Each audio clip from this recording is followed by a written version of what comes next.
I'm going to tell you something that might upset you or encourage you, and that has to do with one question. How much Bitcoin should you own? Everyone's trying to figure out whether Bitcoin will hit $150,000 this cycle or if it will crash.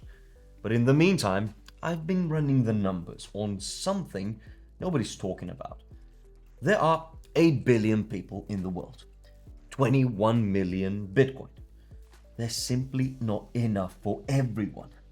To put it in perspective, owning just 0.1 Bitcoin, that's about $11,000 at today's prices, already places you in the top 1% of all Bitcoin holders worldwide. And by 2045, owning a fraction of a Bitcoin bought today will put you amongst the wealthiest people on the planet. What's the Bitcoin path to financial freedom? How did I arrive at this conclusion? And ultimately, how much Bitcoin should you own? Let's find out together. As usual, I'm not giving you any financial advices here, and I encourage you to do your own research. Here's what nobody talks about when they discuss Bitcoin allocation percentages. We're obsessing over 2% versus 10% versus 25% of portfolios, but we are missing the fundamental point. There will only ever be 21 million Bitcoin. Ever. We already have about 95% mined, only 1.1 million left to go. At the same time, there are 8 billion people on Earth, and that number is growing. But here's a revelation. Currently, only about 800,000 to 900,000 unique individuals actually own one full Bitcoin or more.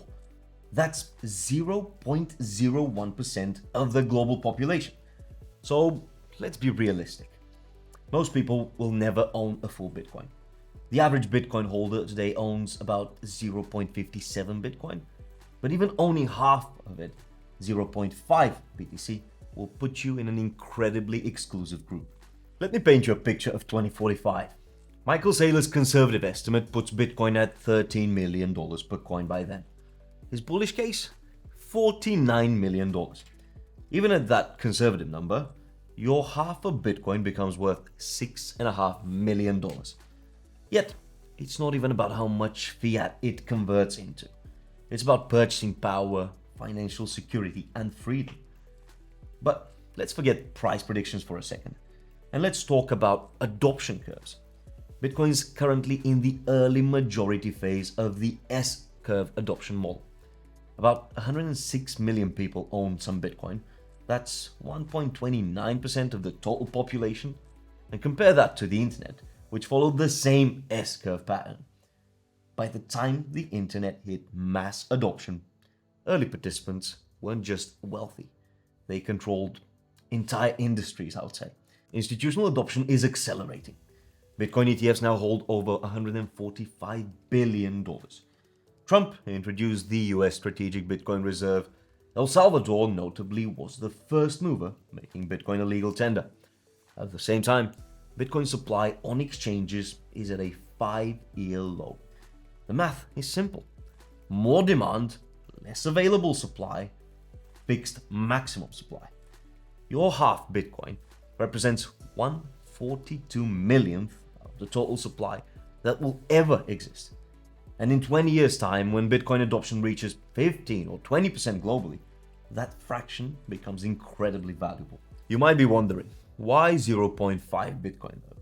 Why not 0.25 or one full Bitcoin? Well, here's my reason. First, the accessibility.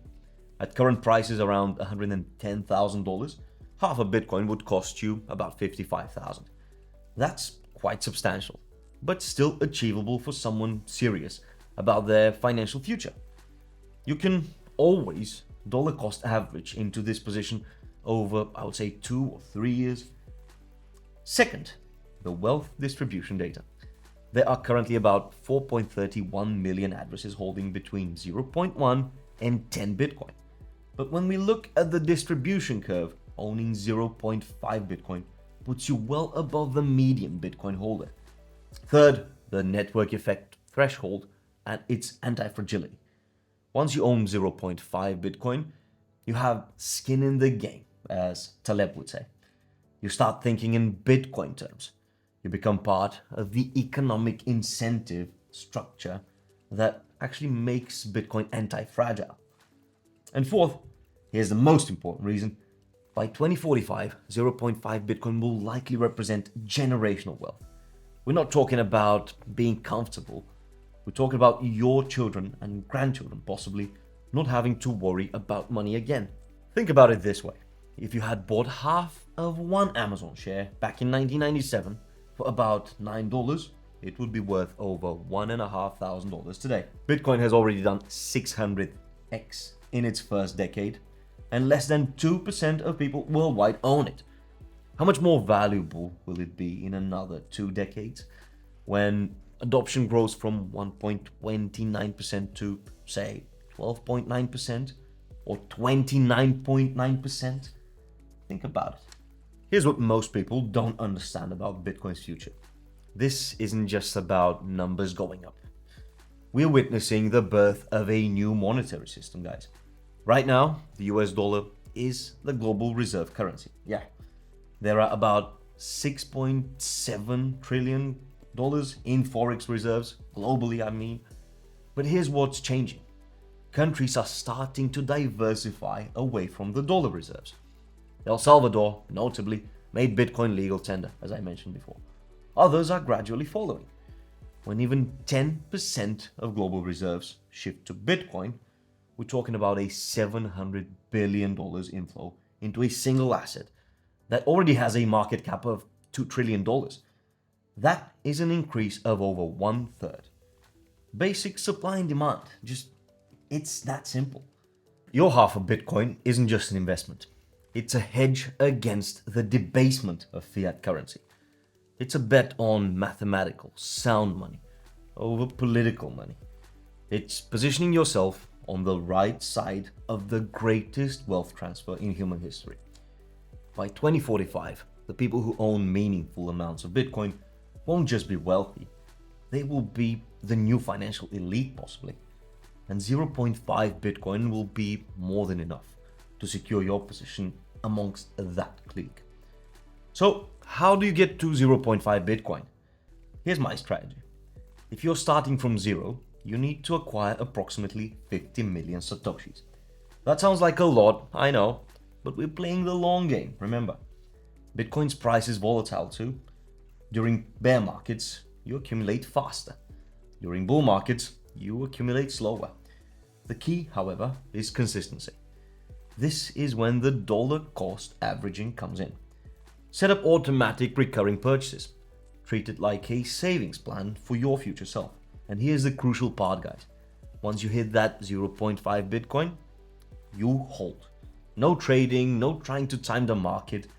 You're not buying Bitcoin to sell it for dollars, remember. You're buying Bitcoin to hold it for decades. Let me be brutally honest about something too. Most people I know will not do this. They will take this information and think, yeah, that sounds interesting. Maybe I'll buy some Bitcoin next month. Or they will buy $100 worth of it and feel like they're participating. Or they will wait for the perfect entry point that actually never comes. At the same time, the smart money, that's institutions, corporations, ultra-wealthy individuals, they are accumulating aggressively. BlackRock's IBIT ETF now owns almost 800,000 Bitcoin. Goldman Sachs increased their holdings in that ETF by 88%. Michael Saylor, the patron saint of Bitcoin, continues buying with his strategy. The Winklevoss twins of Gemini still hold their original stack from 2013. The window for accumulating meaningful amounts of Bitcoin is closing, I have to tell you. Not because Bitcoin is going to crash, however, but because it's going to succeed. And when it succeeds, the price will put it out of reach for most of us. 20 years from now, there'll be 2 types of people. Those who accumulated Bitcoin when they could, and those who wish they had. 0.5 Bitcoin. That's the number. That's your target. In a world of 8 billion people and 21 million Bitcoin, owning half a Bitcoin will place you in an exclusive, an incredible group. Not just financially, but historically. You'll be part of the first generation to truly understand and position yourself for the transition from fiat to Bitcoin, which I truly believe will happen. This isn't about getting rich quick though. This is about understanding where the world is heading and positioning yourself accordingly. So start today, and start small if you have to, but start. Because 20 years from now, you'll either look back on this moment as when you secured your family's financial future, or you will wish you had. The choice is yours. I'm Stan, and if this video gave you the perspective you needed, then give it a like. I would really appreciate it. Of course, if you're curious to learn more about the fundamentals of this crypto revolution of sort that we're going through right now, and how you can come out of it more prosperous and not wrecked, then subscribe to the channel because I plan to release more videos on the topic. So, I'll see you next time. Ciao.